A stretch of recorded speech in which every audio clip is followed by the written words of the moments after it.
मैं उस रात को कभी भूल नहीं सकता। आज भी जब आंखें बंद करता हूं तो वही काली परछाइयां, वही सिसकियां, वही अघोरी की आंखों की आग मेरे सामने तैरने लगती हैं। मैं उस समय बस 18 साल का था।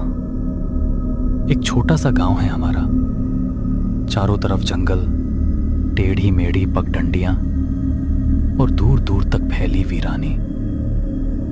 दिन में भी कभी कभी सन्नाटा ऐसा पड़ता कि अपने ही कदमों की आहट डराने लगे। लेकिन रात तो और भी खतरनाक थी। गांव के बुजुर्ग अक्सर हमें चेतावनी देते, सूरज ढलने के बाद बाहर मत निकलना, काली ताकतें जंगल में भटकती हैं।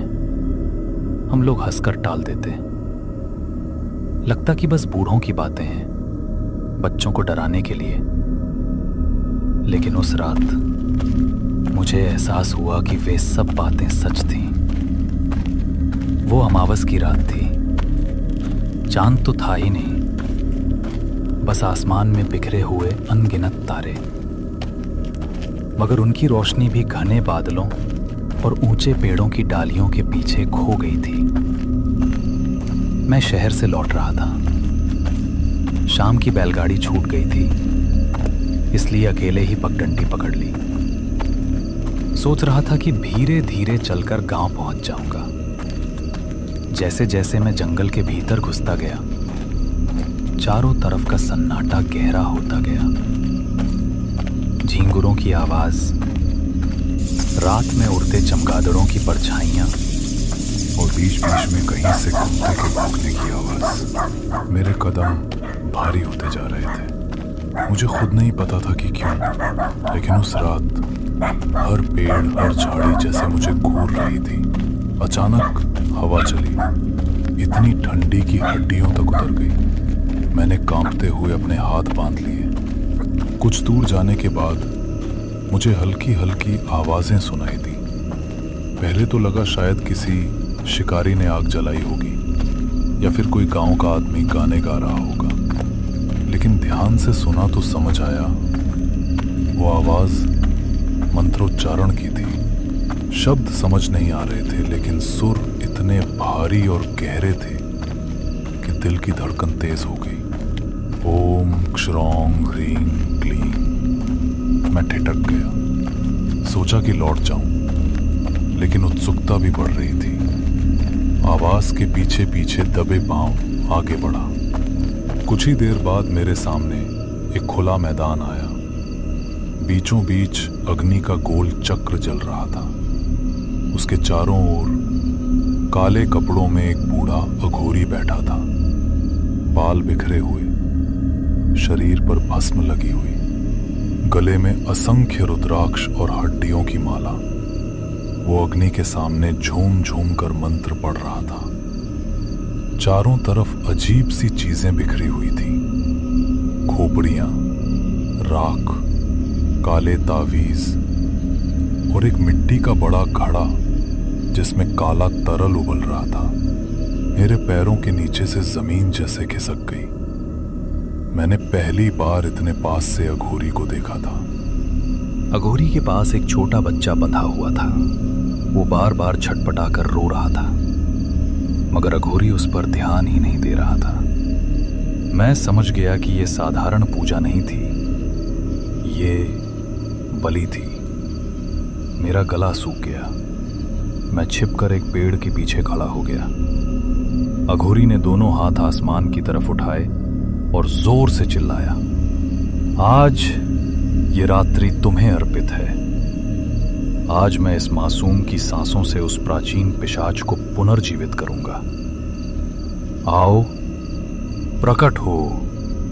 उसकी आवाज इतनी डरावनी थी कि मेरे कानों में गूंजती रही। जैसे ही अघोरी ने यह कहा, चारों तरफ का वातावरण बदल गया।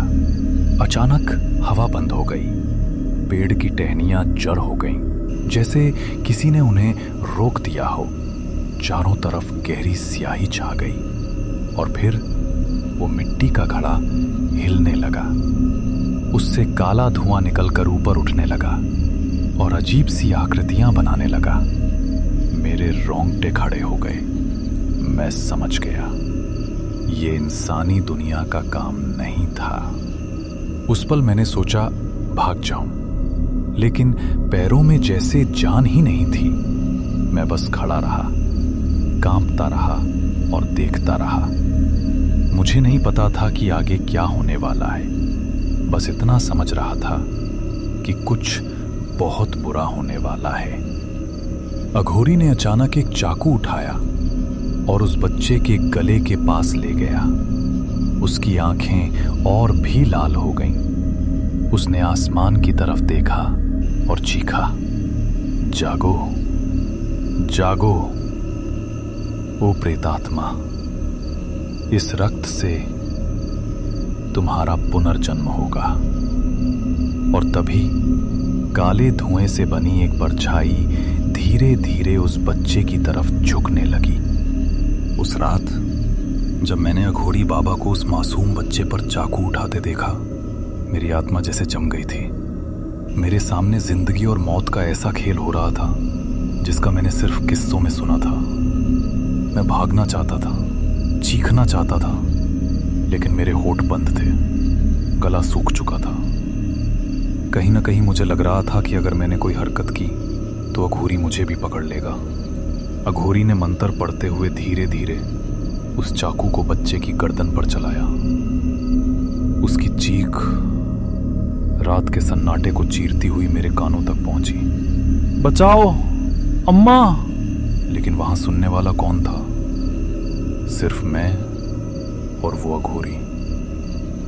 बच्चे का खून जमीन पर गिरा और आग के चक्र में समा गया।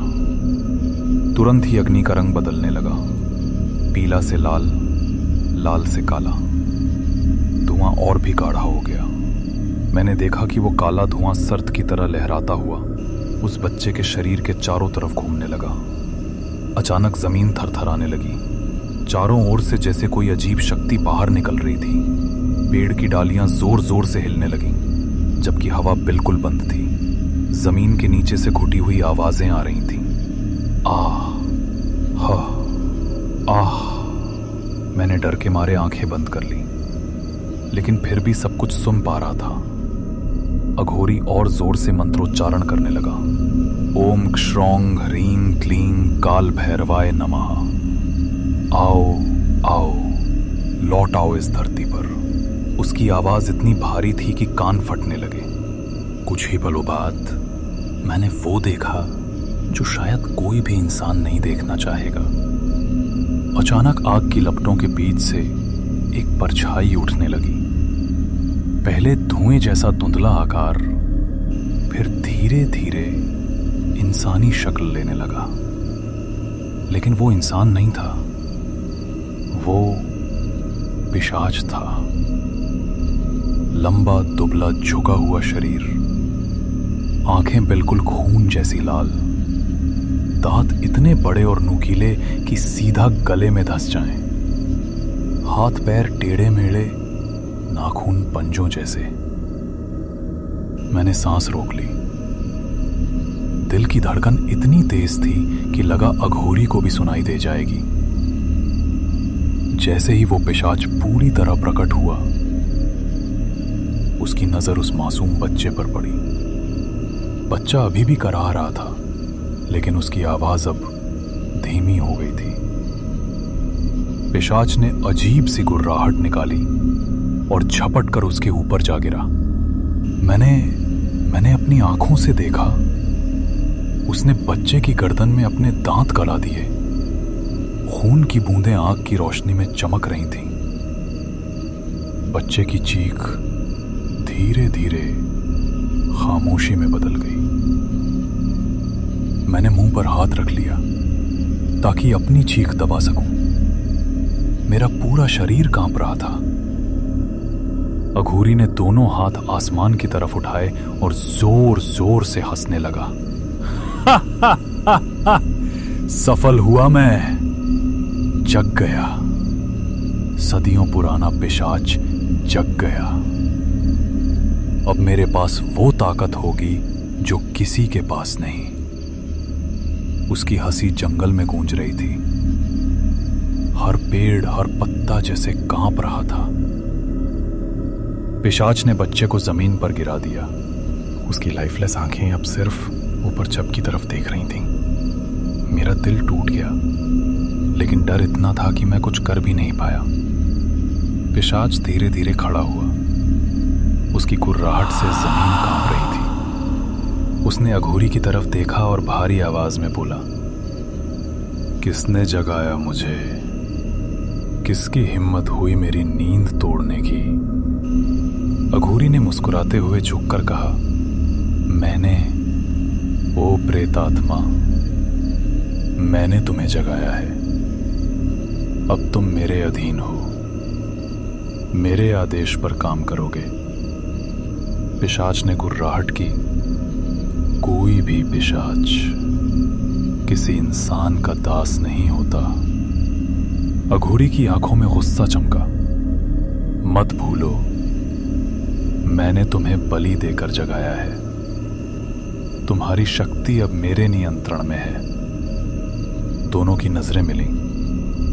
आग और भी तेज जलने लगी। मैं पेड़ के पीछे छिपा ये सब देख रहा था। पसीना मेरे माथे से टपक रहा था। हाथ पांव सुन्न हो चुके थे।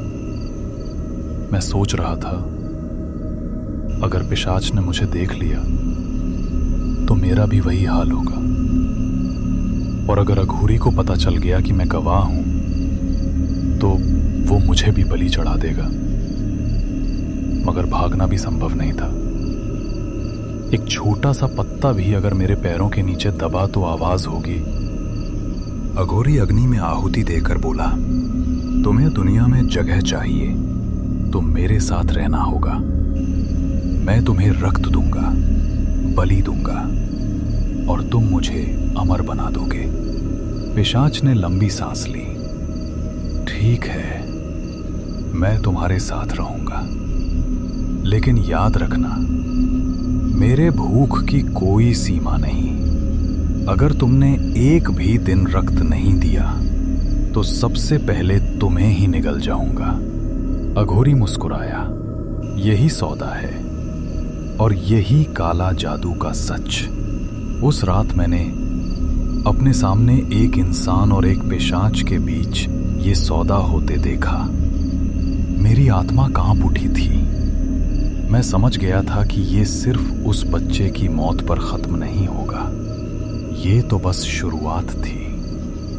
असली डर तो अब आने वाला था। उस रात मैंने काले जादू का वो रूप देखा जिसने मेरी पूरी जिंदगी बदल दी। मैं अब भी उस रात की ठंडी हवा महसूस कर सकता हूं। अघोरी और पिशाच के बीच हुआ वो समझौता मेरे दिल पर गहरे जख्म की तरह बैठ गया। मेरी सांसें तेज थीं और पैरों में जान नहीं। मैं पेड़ के पीछे छिपा कांपते हुए सब देख रहा था। मुझे नहीं पता था कि आगे क्या होगा, लेकिन एक बात साफ थी, अब इस गांव की रातें कभी पहले जैसी नहीं रहने वाली थीं। पिशाच ने अघोरी की तरफ देखा। उसकी आंखों में आग थी और आवाज भारी। मुझे और रक्त चाहिए। सिर्फ एक बच्चे का खून मेरी भूख नहीं मिटा सकता। अघोरी ने एक रहस्यमयी मुस्कान दी। धैर्य रखो, आज तो तुम्हारा पुनर्जन्म हुआ है। कल रात मैं तुम्हें और बलि दूंगा, लेकिन याद रखो, जब तक मैं आदेश न दूं, तुम गांव वालों पर हमला नहीं करोगे। पिशाच ने गुर्राहट की। उसके नुकीले दांत चांदहीन आसमान में चमके। मेरी भूख इंसानी नियमों से नहीं चलती। अघोरी ने जमीन पर भस्म फेंकी और मंत्र पढ़ा। पिशाच पीछे हट गया, जैसे कोई अदृश्य शक्ति उसे रोक रही हो। मैंने उसी पल समझ लिया, पिशाच कितना भी ताकतवर हो, मगर अघोरी के काले जादू से बंधा हुआ है। मैं धीरे धीरे पीछे हटने लगा। मेरे कदम कांप रहे थे। अगर थोड़ी भी आहट हुई तो सब खत्म। अचानक मेरे पैर के नीचे सूखी टहनी टूट गई। कड़क। मेरी रूह कांप गई। पिशाच की गर्दन मेरी ओर घूम गई। उसकी लाल आंखें अंधेरे को चीरती हुई सीधे मेरी तरफ देख रही थी। उसकी गुर्राहट इतनी तेज थी कि सीना फट जाए। कौन है वहां? मैं पेड़ के पीछे दब गया। दिल इतनी तेज धड़क रहा था कि लगा अभी बाहर निकल जाएगा। अघोरी ने हाथ उठाया और कहा, रुक जाओ, अभी वो समय नहीं। पिशाच कुछ पल के लिए ठहरा, फिर गुर्राता हुआ आग के पास लौट आया। मेरी सांस वापस आई, लेकिन मैं जानता था अब मुझे यहां से भागना ही होगा। किसी तरह मैं वहां से निकलकर गांव की ओर भागा। रात और भी गहरी हो चुकी थी। चारों तरफ कुत्तों के रोने की आवाजें आ रही थी। गांव में पहुंचते ही मुझे अजीब सन्नाटा महसूस हुआ। हर घर की खिड़की बंद, हर दरवाजा भीतर से कुंडियों से जड़ा हुआ, जैसे गांव वालों को पहले से अंदेशा था कि इस रात कुछ होने वाला है। मैं अपने घर पहुंचा और दरवाजा बंद कर लिया, लेकिन नींद आंखों से कोसों दूर थी। बार बार वही दृश्य सामने आ रहा था, बच्चा, अघोरी और वो पिशाच। रात के लगभग तीसरे पहर अचानक बाहर से अजीब आवाज आई। पहले लगा शायद कोई जानवर होगा, लेकिन जब कान लगाकर सुना तो वो मानव चीख थी। मैं खिड़की से झांका। गांव के कोने में जहां पुराना पीपल का पेड़ है, वहां हलचल थी। मैं डरते डरते बाहर निकला और छिपते छिपते उस ओर पहुंचा। पीपल के नीचे एक बुजुर्ग आदमी पड़ा था। उसकी छाती पर पिशाच बैठा हुआ था। उसके लंबे नाखून बुजुर्ग के गले में धंसे हुए थे और उसके दांत गले की नसें चीर रहे थे। खून बह रहा था और पिशाच पागलों की तरह उसे चूस रहा था। उस बुजुर्ग की चीखें धीरे धीरे कम होती गईं। फिर सिर्फ सन्नाटा। मैंने अपनी आंखें बंद कर ली। दिल कांप रहा था। ये वही पिशाच था जो अभी कुछ देर पहले अघोरी ने जगाया था। तभी अघोरी बाबा भी वहां पहुंचे। उसने जोर से डांटा, मैंने तुम्हें आदेश दिया था कि गांव पर हमला नहीं करना। तुम मेरे वश में हो, भूल मत जाना। पिशाच ने खून से लथपथ मुंह उठाया और गुर्राया, मेरी भूख मेरी ताकत है, मैं इसे रोक नहीं सकता। अघोरी ने मंत्र पढ़े। पिशाच पीड़ा से तड़पने लगा। उसके चेहरे पर जलन के निशान उभर आए। अघोरी ने कहा, कल रात मैं तुम्हें बलि दूंगा, लेकिन अगर आज तुमने और किसी पर हाथ डाला तो मैं तुम्हें फिर उसी अंधेरे में कैद कर दूंगा। पिशाच जमीन पर गिर पड़ा और गहरी सांसें लेने लगा। मैंने देखा ये रिश्ता साधक और प्रेतात्मा का नहीं था। ये रिश्ता था लालच और भय का। मैं धीरे धीरे घर लौट आया, लेकिन मेरी आत्मा कांप रही थी। मुझे लग रहा था अगर मैंने ये सब गांव वालों को बता भी दिया तो शायद कोई विश्वास नहीं करेगा, क्योंकि इंसान कभी मानता ही नहीं जब तक मौत उसके सामने ना आ जाए। मैं पूरी रात खिड़की से बाहर झांकता रहा। हर परछाई मुझे पिशाच जैसी लग रही थी। हर आवाज, हर सरसराहट मुझे डराने लगी थी। सुबह हुई। गांव वालों ने देखा कि पीपल के नीचे बुजुर्ग का शव पड़ा है, गला चिरा हुआ, शरीर सूखा सूखा, जैसे सारी जान खींच ली गई हो। लोगों में खौफ फैल गया। कोई बोल रहा था ये किसी जानवर का काम है, तो कोई कह रहा था नहीं, ये कुछ और है, इंसानी नहीं। मैं सब जानता था, लेकिन चुप रहा। मेरे होठ बंद थे, क्योंकि सच कहने का मतलब था अघोरी और पिशाच दोनों का दुश्मन बन जाना।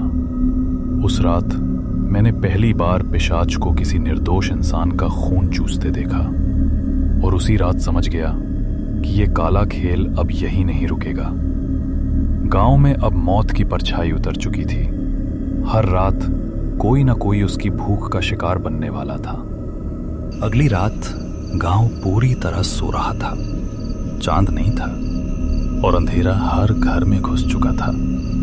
मैं खिड़की से बाहर झांक रहा था और तभी देखा कि पिशाच उठ खड़ा हुआ।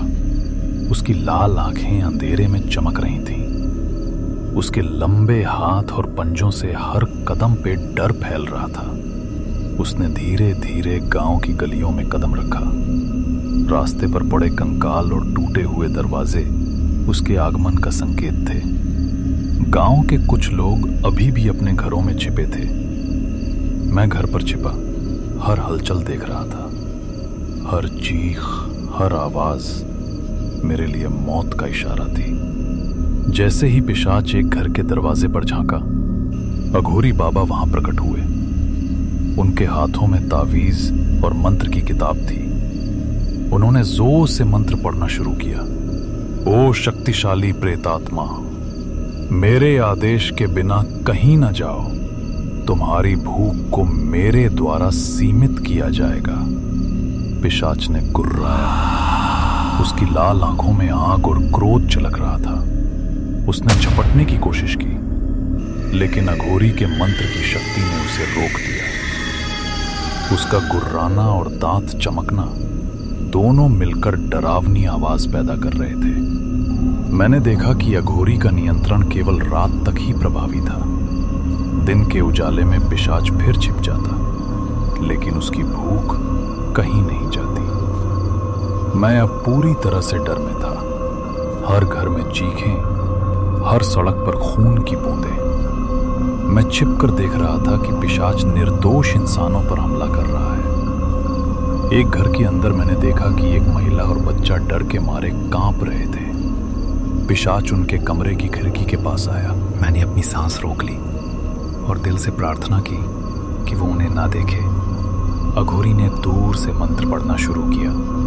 पिशाच झटका खाकर पीछे हट गया, लेकिन उसकी लाल आंखें अब भी उन लोगों को खोज रही थीं। मैंने महसूस किया कि अघोरी के मंत्र केवल उसे रोक रहे थे, उसकी भूख को नहीं। रात का तीसरा पहर आया। अघोरी ने पिशाच को पूरी तरह नियंत्रण में लाने के लिए सबसे भयंकर अनुष्ठान शुरू किया। आग की लपटें चारों ओर फैल गईं। खोपड़ियां, काले ताबीज और भस्म हवा में उड़ रहे थे। अघोरी ने गहरी सांस ली और मंत्र पढ़ना तेज किया। तुम अब मेरे अधीन हो। मेरी शक्ति तुम्हें रोकती है और मेरी रक्षा तुम्हें सीमित करती है। पिशाच क्रोधित था। उसने झपट कर अघोरी पर हमला किया, लेकिन अघोरी ने हाथ में ताबीज उठाया और मंत्रों की शक्ति से पिशाच को जकड़ लिया। पिशाच गुर्राता हुआ जमीन पर गिरा। उसकी लाल आंखें अब आग और क्रोध से झुलसी हुई थीं। मैं पेड़ के पीछे खड़ा ये सब देख रहा था। मेरे शरीर की हर नस कांप रही थी। मेरा दिल जोर जोर से धड़क रहा था। मैं जानता था कि अगर मैंने एक भी कदम फिसलाया तो ये पिशाच मुझे देख लेता। मैं धीरे धीरे गांव की गलियों से घर की ओर बढ़ा। रास्तों पर खून और डरावनी परछाइयां हर जगह थीं। कुछ घरों की खिड़कियां टूटी हुई थीं, कुछ दरवाजे भीतर से बंद।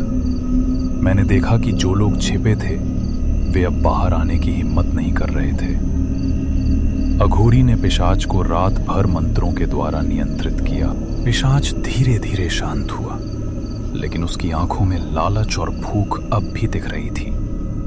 मैं समझ गया था कि ये खेल खत्म नहीं हुआ। पिशाच के बाहर आने की संभावना हमेशा बनी रहेगी। सुबह हुई। गांव में सन्नाटा पसरा था। कुछ लोग बचे थे, कुछ नहीं, लेकिन जो जीवित थे वे सब भयभीत थे। मैं अपने कमरे में बैठा सब कुछ याद कर रहा था। पिशाच और अघोरी का खेल मेरी आंखों के सामने फिर से चल रहा था।